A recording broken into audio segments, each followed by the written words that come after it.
کتنا نصیب اور مقدر والا ہوگا جو اپنے صبح جاگنے پہ نسلوں کے لیے دولت، عزت اور برکت کے خزانے بنا رہا ہے، اور صبح جاگتے ہی نسلوں کے لیے خیریں اور برکتوں کے دولت کے دروازے کھلوا رہا ہے۔ اور یہ وہ بندہ ہے جو اپنی نسلوں کے لیے کچھ بیلنس چھوڑ کے جا رہا، برکتوں کا، دولتوں کا، عزتوں کا، رزق کا، صحت کا، وسعت کا، راحت کا، عافیت کا، بس چھوٹا سا ایک عمل ہے۔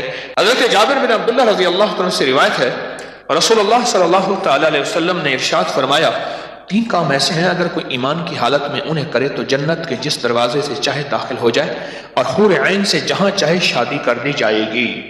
3 کام، 3 کام، 3 کام، اللہ، حور عین سے شادی ہو جائے گی۔ انہوں نے کہا بندہ بوڑھا کب ہوتا ہے؟ انہوں نے کہا جب رات کو بہت دیر ہو جائے، سہیلی کو اور بیوی کہے کہ ذرا انہیں گھر چھوڑائیے گا، آپ سمجھ لیں بندہ بوڑھا ہو گیا۔ حور عین، حور عین۔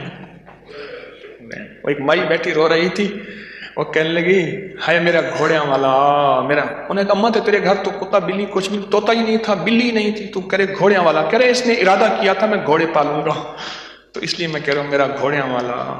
مائی اپنے شوہر کو رو رہی تھی۔ اللہ کے حبیب صلی اللہ تعالی علیہ وسلم نے فرمایا جو 3 کام کر لے، جنت کے جس دروازے سے چاہے داخل ہو جائے اور حور عین سے جب چاہے اللہ اس کی شادی کر دے۔ پہلا کام جو آقا نے فرمایا، جس نے اپنے قاتل کو معاف کر دیا۔ دوسرا، چھوٹا موٹا قرضہ بھی ادا کر دیا۔ قرض، ایک بات یاد رکھیے گا، جو اپنے لیے سوال کے دروازے کھولتا ہے، قرض کے دروازے کھولتا ہے، ایک جھنڈا ہوتا ہے، میں آقا کا فرمان بیان کر رہا ہوں، ایک جھنڈا ہے جسے انسان اور جنات کے سوا کائنات کی ہر مخلوق دیکھتی ہے، اس کے گھر کے اوپر لگا دیا جاتا ہے اور اس جھنڈے کے اوپر لکھا جاتا ہے فقر، فاقہ، غربت، جا تیری تنگ دستیاں، تیری نسلوں میں فقر، غربت، تنگ دستیاں کبھی ختم ہی نہیں ہوں گی، تو نے سوال اور قرضے کے دروازے کھولے ہیں۔ اور چلتے چلتے یاد آئی، ایک بھولا ہوا پرانا سبق بھی یاد دلا دو۔ بھولا ہوا اور سبق کیا ہے وہ بھی ذرا سن لیجیے، سبق بھی یاد دلا دو۔ میں جو صبح اٹھے اور اٹھتے ہی فوراً اللہ کا نام لے، کلمہ پڑھ لے، اللہ کا نام لے، کوئی ذکر کر لے، کلمہ پڑھ لے، کوئی بھی، تو دائیں طرف ایک فرشتہ کھڑا ہوتا ہے اور بائیں طرف ایک فرشتہ کھڑا ہوتا ہے۔ بائیں طرف فرشتہ نہیں، شیطان ہوتا ہے، دائیں طرف فرشتہ ہوتا ہے۔ فرشتہ اٹھتے ہی اس کو پیغام دیتا ہے کہ اللہ کا نام لے، اور شیطان اٹھتے ہی اس کو پیغام دیتا ہے دنیا، چیزیں، گھر، کاروبار، فلاں الجھنوں کو سوچ، آج کیا بنے گا، فلاں کا کیا بنے گا، فلاں کیا بنے گا۔ اب تو اگر اس نے اللہ کا نام لے لیا تو دائیں طرف والا فرشتہ اپنے رجسٹر پہ روحانی اور نورانی حروف سے ایک لفظ لکھتا ہے، وہ لفظ ہے غنا، غنی، جا تیری نسلوں کو اور تجھے رب نے غنی کر دیا۔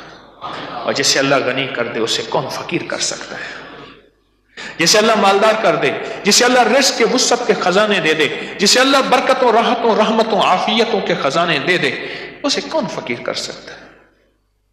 اور جو بندہ اللہ کا نام اٹھتے ہوئے نہیں لیتا، اللہ کا نام نہیں لیتا، اور اٹھتے ہی دنیا، مال، چیزیں، مسائل، الجھنیں ان پہ گم ہو جاتا ہے، تو فرشتہ ایک لفظ اور شیطان ایک لفظ لکھ دیتا ہے اس کی پیشانی پہ، وہ بھی اس کی پیشانی پہ لکھتا ہے، شیطان لکھ دیتا ہے، وہ لکھتا ہے فقر۔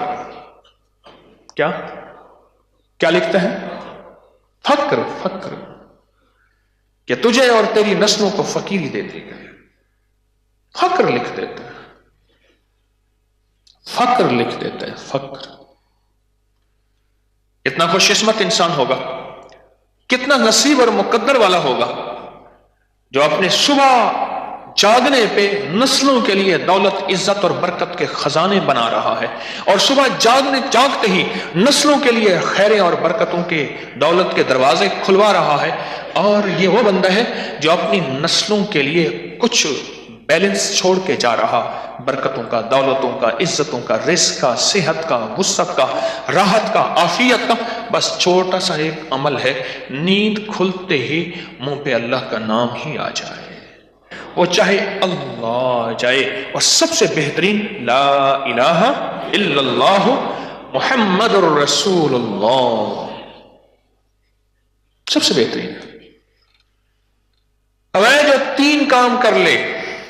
2 کام میں نے بتا دیے، قاتل کو معاف کر دے، اور چھوٹا موٹا قرض ہے وہ بھی اتار دے، اور تیسرا کام ہر فرض نماز کے بعد 10 مرتبہ قل ہو اللہ پڑھ لے. بس اب بتائیں کون سا مشکل؟ صرف 10 مرتبہ سورۃ اخلاص پڑھ لے ہر نماز کے بعد. یہ میرے آقا کا فرمان ہے، اور 3 حدیثوں کی باقاعدہ سندیں ہیں. ہر نماز کے بعد 10 دفعہ سورۃ اخلاص پڑھ لے. حضرت ابوبکر صدیق رضی اللہ تعالیٰ عنہ میرے آقا کے جو صحابہ آل رسول غلام ہیں ان پہ قربان جائیں، ہمارے لیے سہولت کے پیکج بھی وہ اکٹھے کر گئے. اب دیکھیں اس سوال میں ایک سہولت نکل رہی. اب سوال سنیں کہ یا رسول اللہ، سوال کیا کیا ان میں سے اگر کوئی ایک بھی عمل کر لے، وہ تینوں نہیں کر سکتا، ایک بھی کر لے؟ تو میرے آقا نے فرمایا ہاں کوئی ایک بھی کر لے تو جنت کے 8 دروازے کھل گئے. ایک بھی کر لے صرف 10 دفعہ سورۃ اخلاص ہر نماز کے بعد پڑھ لے. ایک اور روایت میں ہے جو ہر نماز کے بعد 10 دفعہ سورۃ اخلاص پڑھے، جب موت آئے گی اللہ اس کو شہیدوں میں شمار کرے گا.